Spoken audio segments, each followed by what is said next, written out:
होता है। नेक्स्ट अब बेसिक डेफिनेशन हमने केमिस्ट्री के पढ़नी है। Matter, substance, mixture, physical properties, chemical properties. सबसे पहले आता है मैटर। केमिस्ट्री का जब हमने ये पहला लेक्चर जो था उसमें भी मैंने मैटर के बारे में बताया था कि मैटर किसे कहते हैं।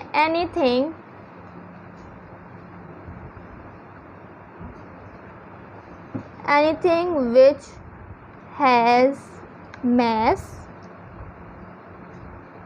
and occupies space। कोई भी चीज़ जो मैस जिसका हो और वो स्पेस ऑक्यूपाई करे उसे हम कहते हैं मैटर। हमारे इर्द गिर्द जितनी भी चीज़ें हैं मैटर की एग्जांपल में आ जाती हैं। मैटर की 3 हालतें हो सकती हैं। सॉलिड भी हो सकता है, लिक्विड भी हो सकता है मैटर, गैस भी हो सकता है। हवा मैटर की एग्जांपल है, ब्रिक मैटर की एग्जांपल है, वाटर मैटर की एग्जांपल है। ये सारी एग्जांपल्स मैटर की हैं। अब नेक्स्ट आ जाते हैं सब्सटेंस की तरफ। मैटर को ही लेके हम आगे चल रहे हैं। Substance pure form of matter. जो प्योर फॉर्म में मैटर होता है उसको सब्सटेंस कहते हैं। फॉर एग्जांपल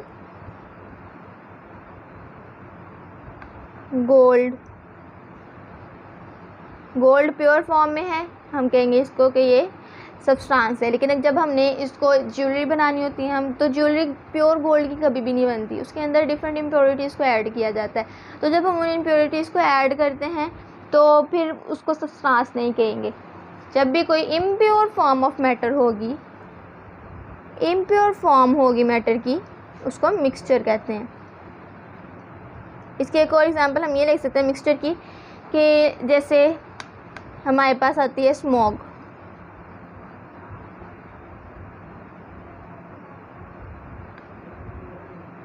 स्मॉग कैसे बनती है? Fog plus smoke. Fog plus smoke is called smog, यानी धुंध में जब टॉक्सिक गैसेस वाला धुआं जो है वो मिक्स हो जाता है तो हम उसको कहते हैं स्मोक। और स्मोक की वजह से बड़ी इरिटेशन होती है। सर्दियों में अक्सर स्मोक का प्रॉब्लम हो जाता है। आइज़ की इरिटेशन इसमें सबसे ज़्यादा होती है। नेक्स्ट है फिजिकल प्रॉपर्टीज़। फिजिकल प्रॉपर्टीज़ वो प्रॉपर्टीज़ हैं जो मैटर की फ़िज़िकल स्टेट से ताल्लुक़ रखती हैं। फ़िज़िकल स्टेट से ताल्लुक़ रखती हैं। जब भी फिज़िकल प्रॉपर्टीज़ चेंज होंगी तो कभी भी मैटर की कंपोजिशन में चेंज नहीं आएगा। कंपोजिशन की बात हम पहले काफ़ी दफ़ा कर चुके हैं। कंपोजिशन किसे कहते हैं? ये अमोनिया है, इसकी कंपोजिशन क्या है? 1 नाइट्रोजन का एटम, 3 हाइड्रोजन के एटम। ये कंपोजिशन है कि कौन कौन से वो एटम्स से मिलके बनाए। जब भी किसी मैटर के फिज़िकल स्टेट में फिज़िकल प्रॉपर्टीज़ में चेंज आती है तो उसकी कंपोजिशन चेंज नहीं होती, यानी कंपोजिशन पर डिपेंड नहीं करती फिज़िकल प्रॉपर्टीज़। जो भी प्रॉपर्टीज़ कंपोजिशन पे डिपेंड करेंगी वो केमिकल प्रॉपर्टीज़ होंगी, जो डिपेंड नहीं करेंगी वो फिज़िकल प्रॉपर्टीज़ होंगी, फिज़िकल स्टेट से ताल्लुक़ रखने वाली, फ़िज़िकल हालत से। फॉर एग्ज़ाम्पल कलर चेंज होने से केमिकल प्रॉपर्टीज़ उसकी चेंज नहीं, कलर चेंज होने से केमिकल प्रॉपर्टीज़ चेंज नहीं हो रही, यानी कंपोजिशन चेंज नहीं हो रही, सिर्फ फिज़िकल प्रॉपर्टी है ये। कलर एक फ़िज़िकल प्रॉपर्टी है, शेप फिज़िकल प्रॉपर्टी है, टेस्ट फिज़िकल प्रॉपर्टी है। इस तरह और भी बड़ी सारी एग्जांपल्स हैं इसकी। केमिकल प्रॉपर्टीज़ जो कि केमिकल कंपोजिशन से जो ताल्लुक़ रखती हैं वो केमिकल प्रॉपर्टीज़ हैं। एक एग्जांपल इसकी जो आपकी बुक में एलैबोरेट की गई है कि पानी H2O। आपने क्या किया, पहले आपके पास आइस थी, आपने उसको हीट किया, पानी बन गया लिक्विड फेज़ में। पहले सॉलिड था, फिर मज़ीद हीट किया, अब स्टीम बन गई। हीट करने से स्टीम बन गई। स्टीम क्या होती है? गैस होती है। ये क्या हो रही है? इसका फ़िज़िकल प्रॉपर्टीज़ चेंज हो रही हैं। पहले सॉलिड था, फिर लिक्विड बन गया और फिर गैस में कन्वर्ट हो गया। ये इसकी फ़िज़िकल प्रॉपर्टीज़ चेंज हो रही हैं, फ़िज़िकल स्टेट में चेंजिंग आ रही है। ये सारी इसकी फ़िज़िकल प्रॉपर्टीज़ हैं। लेकिन अगर हम क्या करें, हम पानी को तोड़ देते हैं, अगर पानी को इसके कंपोनेंट्स में ब्रेक कर देते हैं तो हमें मिलेगी हाइड्रोजन गैस और ऑक्सीजन गैस। अब देखें ये दो अलग अलग चीज़ें बन गई हैं, पहले पानी था, अब हाइड्रोजन गैस बन गई और ऑक्सीजन बन गई। यहाँ पे आके कंपोजिशन में चेंज आया, ये एक अलहदा चीज़ है, ये एक अलहदा चीज़ है। इसकी कंपोजिशन क्या है? सिर्फ हाइड्रोजन। इसकी कंपोजिशन क्या है? सिर्फ ऑक्सीजन। जबकि इसकी कंपोजिशन थी हाइड्रोजन प्लस ऑक्सीजन। यहाँ पे जब कंपोजिशन में चेंज आया तो हमने कह दिया कि ये केमिकल प्रॉपर्टी है।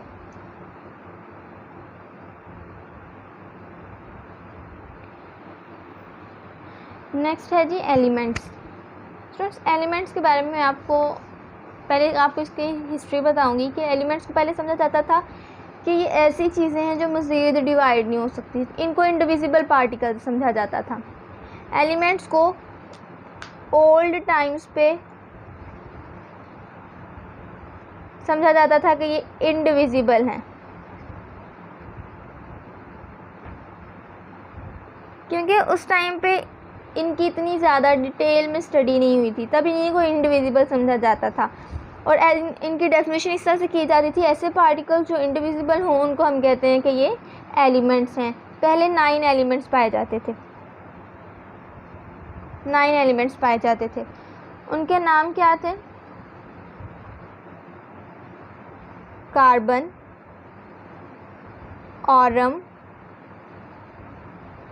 ऑरम यानी gold, silver, stannous, mercury, lead, copper, ferrous, sulphur. अब ये 9 एलिमेंट्स, इनको याद रखना थोड़ा सा मुश्किल टास्क है, तो इसके लिए हम एक काम करते हैं, हम इसके लिए निमोनिक्स बनाते हैं। निमोनिक्स कहते हैं यानी आप कोई भी ऐसा इनसे मिलता जुलता लफ्ज़ या कोई इनसे मिलती जुलती ऐसी लाइन बना लें कि जिससे आपको ये याद रहे। तो मैंने एक लाइन बनाई है, फ़नी सी है थोड़ी, लेकिन आई होप कि आपको उससे ये याद हो जाएंगे। यहाँ पे लाइन मैंने लिख दी है, कक्कू से आगे सिंध, पंजाब और फैसलाबाद होगा।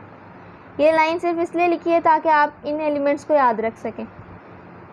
किस तरह से याद रखेंगे? कक्कू, यहाँ पे आप इसको ना इस तरह से डिवाइड कर लें। ये हो गया कार्बन, ये हो गया कॉपर, कार्बन और कॉपर, कार्बन और कॉपर, ये दोनों हो गए। से सल्फर, कक्कू से कार्बन, कॉपर, सल्फर। आगे Ag यानी सिल्वर,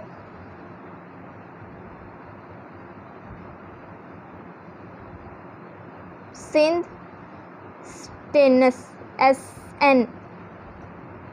Sn हम कहते हैं टिन को, टिन का सिंबल है Sn। पंजाब Pb क्या है? लेड का सिंबल। और Au गोल्ड। फैसलाबाद Fe यहाँ रहा, Fe यानी आयरन, होगा Hg सिल्वर। अब देखिए कितनी आसानी से आपने सिर्फ एक लाइन याद करनी है, आपको 9 के 9 एलिमेंट्स याद हो जाने। कक्कू से आगे सिंध, पंजाब और फैसलाबाद होगा carbon, copper, sulphur, silver, tin, lead, gold, iron, silver. Silver नहीं है यहाँ पे है mercury. By mistake I wrote silver 2 times. Hg mercury है। आज के लिए हम सिर्फ इतना ही करेंगे। अब हम एक दफ़ा पिछला रिपीट कर लेते हैं जो हमने सारे लेक्चर में पढ़ा है। एनवायरमेंटल केमिस्ट्री यानी एनवायरनमेंट से ताल्लुक़ रखने वाली केमिस्ट्री, उसका रिलेशनशिप किस तरह से है बायोलॉजी के साथ, इकोलॉजी के साथ, जियोलॉजी के साथ और उसके एप्लीकेशंस। एनालिटिकल केमिस्ट्री एनालिसिस से है, पहचान 2 तरह की टाइप्स ऑफ एनालिसिस जो है वो क्वालिटेटिव एनालिसिस और क्वांटिटेटिव एनालिसिस, शॉर्ट क्वेश्चन आता है अक्सर पेपर में कि क्वालिटेटिव एनालिसिस क्या है और क्वांटिटेटिव एनालिसिस क्या है। क्वालिटेटिव एनालिसिस जहाँ भी हमने देखना है कि कोई चीज़ किन एटम्स से मिलकर बनी है, और क्वांटिटेटिव एनालिसिस की कितनी अमाउंट में वो एटम्स मौजूद हैं, उसकी एप्लीकेशंस पढ़ी। फिर हमने matter, substance, mixture, physical properties और केमिकल प्रॉपर्टीज़ की डेफिनेशन पढ़ी। मैटर कोई भी चीज़ जो मैस रखती है और जो स्पेस ऑक्यूपाई करती है।